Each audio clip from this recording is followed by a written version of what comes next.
E Bwana, tunakuomba uzibariki pete hizi watakazovikana ziwe ishara ya mapendo na uaminifu wa kila mmoja kwa mwenzake.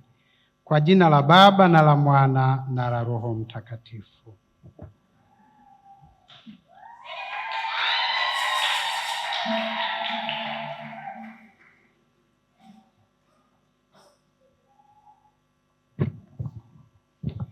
Kwa hiyo ataanza John utaanza kumvika Christina pete ya harusi, pete ya ndoa.